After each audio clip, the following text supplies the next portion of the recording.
Em Romanos capítulo 8, do versículo 29 a 39, Paulo descreve a vastidão majestosa do plano divino para levar muitos filhos à glória. O que Deus fez, como fez. Em primeiro lugar, Deus de antemão nos escolheu na eternidade passada. Não se trata apenas de ciência intelectual. No que se refere ao conhecimento, ele sabia de todos os que viriam a nascer. Sua presciência, porém, não abarca somente aqueles que ele predestinou ou predeterminou para serem conforme à imagem do seu Filho. Era, portanto, conhecimento com um propósito que jamais poderia ser frustrado. Não basta dizer que Deus de antemão conheceu os que um dia se arrependeriam e creriam em Cristo. Na verdade, é sua presciência que garante este arrependimento e fé. O fato de que pecadores ímpios serão transformados um dia à imagem de Cristo por meio do milagre da graça é uma das verdades mais espantosas da revelação divina. É evidente que não teremos atributos de divindade, nem nos pareceremos com Cristo em termos físicos ou em poder.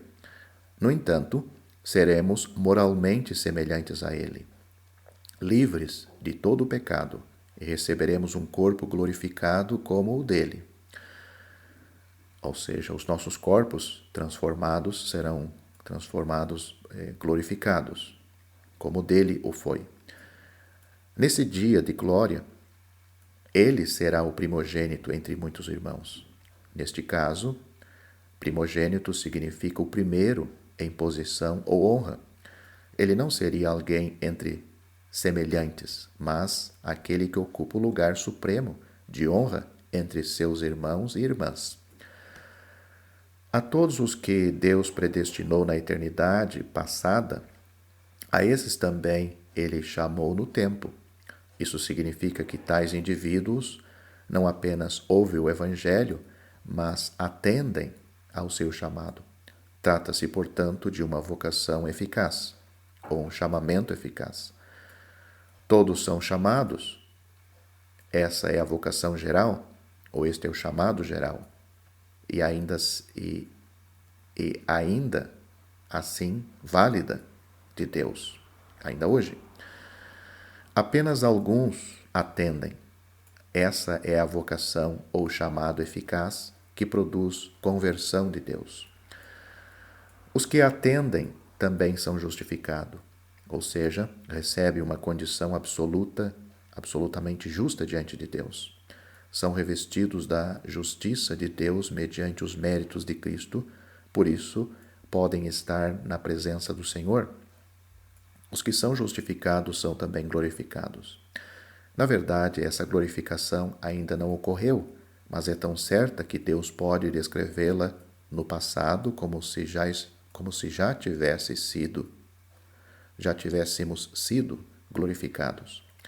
Essa é uma das passagens mais veementes do Novo Testamento sobre a segurança eterna dos cristãos.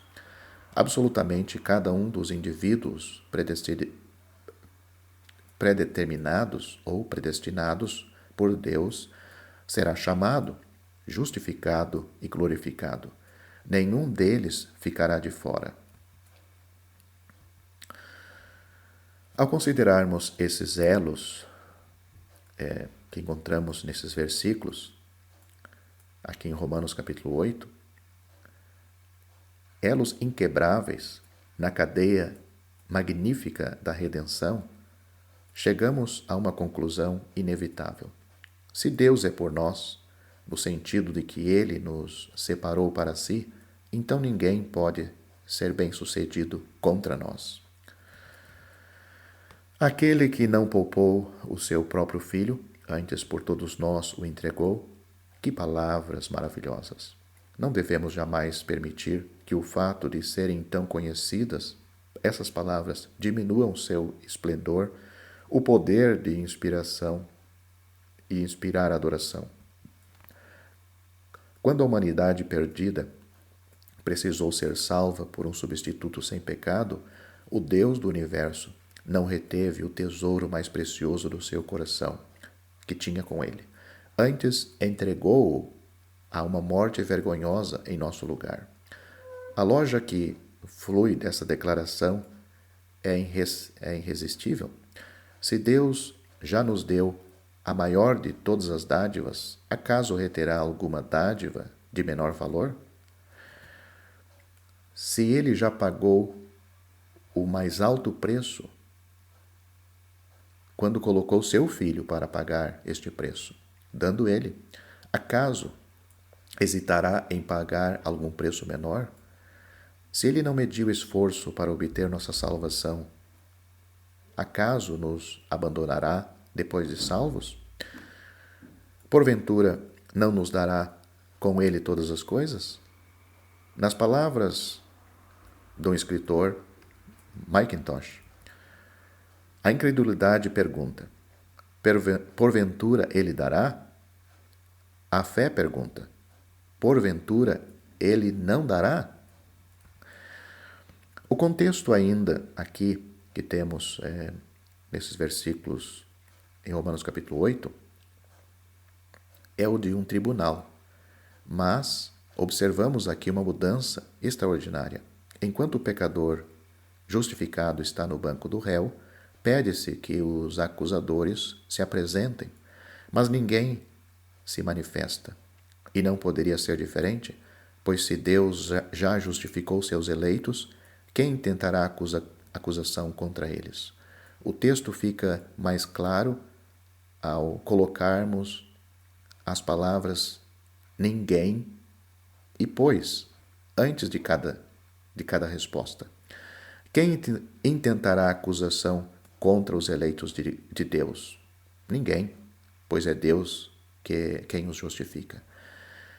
Se não acrescentarmos essas palavras, podemos ter a impressão de que Deus acusará seus eleitos, mas é exatamente o que Paulo está negando.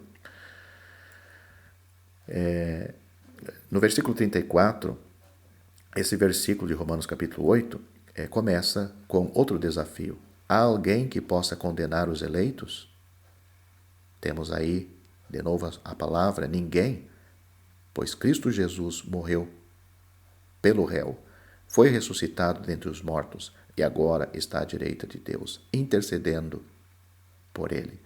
Se o Senhor Jesus, a quem foi confiado todo o julgamento, não julga o réu, mas intercede por ele, quem pode ter motivos válidos para condená-lo? Se você gostou deste vídeo, deixe seu joinha, isso nos ajudará a divulgá-lo. Também não se esqueça de inscrever-se em nosso canal, ative o sininho das notificações para que você receba os novos vídeos, deixe seus comentários. Obrigado por assistir este vídeo.